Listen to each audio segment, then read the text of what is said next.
Yes, again, alright mga minamahal. Alicia ninyo, nagbabalik muli para sa ating panibagong video. So, ay, mukhang pagod na sila anteng, oh.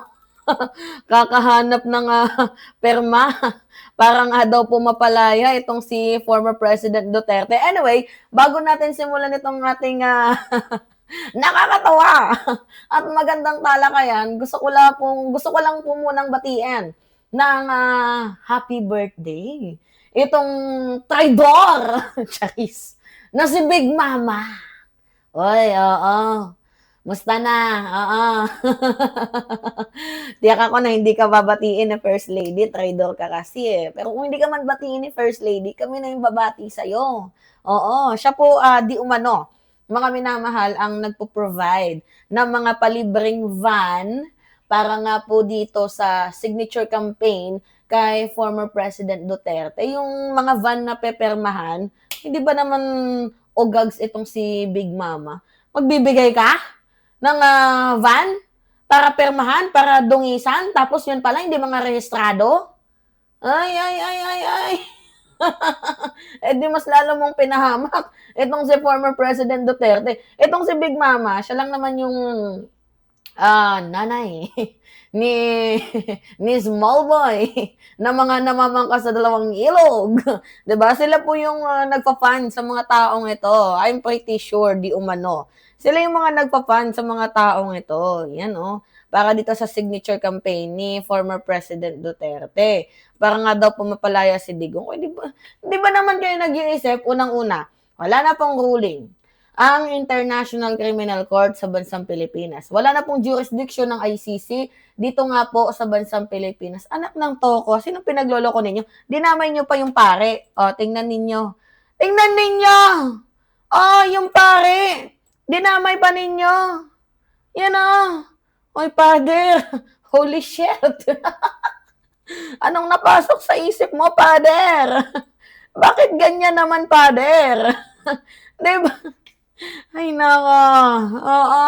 So ngayon pag-usapan natin itong mga mga ano ni Big Mama, mga alipores niya kasama na itong si Alpotera.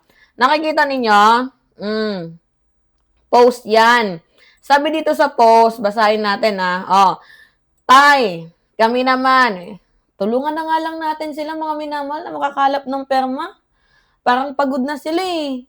Oo, yung perma pa lang na nakukuha nila, parang almost 14,000. Tulungan na lang natin. Kahit di natin gusto si Digong, pumirma na lang tayo. Oo, tulungan na lang natin sila, mga minaman. Mukhang nakakaawa na yung itsura, oh. Tingnan ninyo. Nakakaawa na, oo, oo, oo. Nakakaawa na! Diyos ko, mga minamahal. Oh, tingnan pa natin. Oh, nakakatong Nox. Si Digong, oh, buhay na buhay. Okay, sabi dito sa balita, basahin natin Just in, supporters of former President Rodrigo Duterte launched in Cebu today a signature campaign that is part of the nationwide caravan Promote Tayo Kami Naman to call on the Supreme Court already rule on 4 pending petitions seeking the release of former president. Sabi dito, si Mapanghe said they hope to gather at least 500,000 signature which they will present to the Supreme Court next month together with their petition. Ano to? Fan voting? Ganun ba mga minamahal? Fan voting pala ito. So, the more signatures you have, the more chances na i-release ng ICC itong si former President Duterte. Ganun ba? Diyos mio. Anyway, kasi tulungan na lang natin. Nakakaawa naman tong si Big Mama eh. Pati itong mga supporters niya. Tulungan na lang natin mga minamahal. And then, pag tinulungan na natin sila nakahanap ng 500,000 vote, ano yung gagawin nila sa rules ng ng Supreme Court sa kanilang petition? Diyos mio. Kung bumalik kayo sa 2016 tapos di nyo binoto itong si Digong, di hindi sana tatay yung karton nyo ngayon. Hindi sana tatay yung karton ninyo. 'Di ba? Hindi sana karton ang tatay ninyo. 'Di ba na si Kadigungan. Kung di nyo pinanalo yan noong 2016, di sana walang war on drugs. Hindi sana tawag dito, Wala sanang mga bata, ang inosente ang mga namatay. 'Di ba? O kung di niyo binoto itong si tatay ninyo, uy, tatay niyo yan, hindi ko tatay yan. 'Di ba? Tatay ni Big Mama yan. Hindi ko tatay yan, kaloka kayo. Ayokong maging tatay yung gano'n. Tingnan niyo, mga pagod na, oh.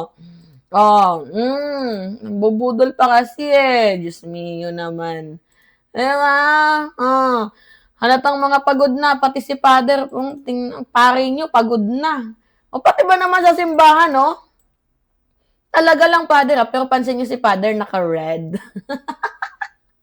BBM si father, tapos kayo maka-Duterte. Ano ba? Oo, tingnan ninyo. Yan po yung binibigay ni Big Mama, yung mga kotse na yan. Na pepirmahan na ano, "Tay, kami naman," kuno. Eh, hindi nga natin alam ano bang tinanong ninyo. Oh, sige nga, ano yung tinanong ninyo diyan para pirmahan nila yan? Oh, eh, paano ba yan 'pag sinabi nila na, "May free na sabon, pumirma kayo." 'Di ba? Anyway, itong pirma nila, eto sige facts tayo, hindi po yan tatanggapin ng Supreme Court in the first place. Kasi hindi natin alam kung totoong tao ba yung pumirma. Pangalawa, bukod sa kung hindi ba totoong tao, ang issue natin, ano yung katanungan, bakit sila pumirma? 'Di ba? Hindi natin alam. Ano pa ba? Bukod do'n, saang lugar ba sila humingi ng perma? Baka malay niyo sa Mindanao lang, akala ko ba nationwide, 'di ba? Oh, nagkaroon ng ano, ng tawag dito, nagkaroon ng, translasyon. Baka doon kumuha din sila ng perma. 'Di ba? Akala ko ba 1,000,000, eh, ba't naging 500,000 na lang? So, madami kasing ano, napaka-conflict nitong kanilang ginagawang trabaho. Kumbaga sa madaling sabi, pinapahirapan lang nila yung sarili nila, 'di ba? Pinapahirapan lang nila yung sarili nila. Like, "Oh, talaga? Oh, totoo ba? Papapirma kayo and then what? After niyo na magpapirma, ano mapapala ninyo? Eh, wala naman pong, pakialam ng ICC sa bansang Pilipinas, eh, in the first place mga hindi sa wala na silang pakialam, wala na silang, jurisdiction over the Philippines, 'di ba? O tingnan ninyo pinagtawanan sila, oh. Oh, tawanan din natin. O gaano kadami yung tawa mga minamahal? Ay, 13,000 yung tumawas, dami pa ngang nag-react, oh. See?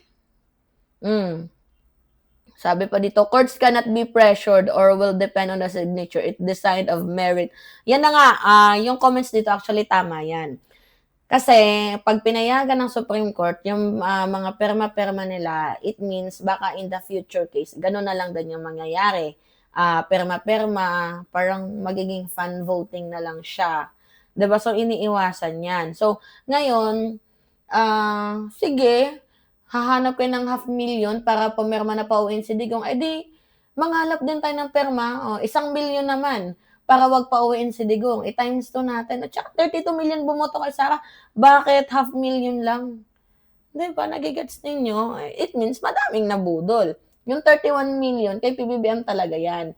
Yung 1,000,000 kila Sara yan, tapos yung half M nabudol sila, bale half M na lang yung ano, yung hinahanap nilang signature. Anyway, oh, may Cebu chapter pala, bayot, 500,000. The more you do, he cannot release. as as if the Supreme Court Philippines say on international courts ang ob-ob. Wala talagang isip tong mga DDS na 'to. Actually wala, kailan pa ba nagkaroon ng isip 'yan? Ayan, pati si Father dinamay pa nila, si Holy Father.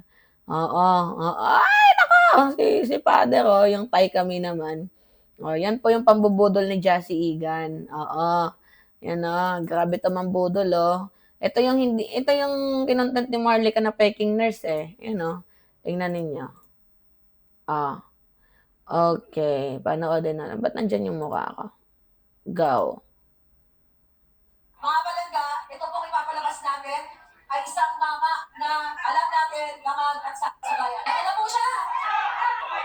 Mga palangga, Ano yan? Ba't bang video yan? Yung, ito pala. Alpotera na sinasabi mo, na sinasabi ni Ma'am Hanelet na nagpapanggap na nurse ay ikaw. Ang sabi ko sa'yo, bakit? Nurse ka ba? Ang sabi mo, ma'am, hindi po. Sabi ko, then, i-retract mo yung mga nakapost. Ano sabi ko sa'yo, hindi ka pala nurse eh. E di, bawiin mo yung mga pinost sa'yo na ikaw ay nag-alaga kay Pangulong Duterte. Kasi may nag-post na gano'n. Ginawa mo ba? Hindi, you enjoyed it. At ang gusto nyo pa, di ba? I-counter ko pa yung sarili kong vlog at ipagtanggol kita. Diba, mga minamahal? Si Alpotera, Diyos mio naman. Alright. Yung peking nurse ninyo, nandyan sa Kidapawan, nagkakalat. Diba? Ang puro hanap nila, puro signature campaign. Diyos mio naman. Anyway, sige, bahala kayo. It's me again, Alicia Ninyo, nagbabalik muli para sa ating panibagong video. Maraming salamat at ingat, mga kababayan.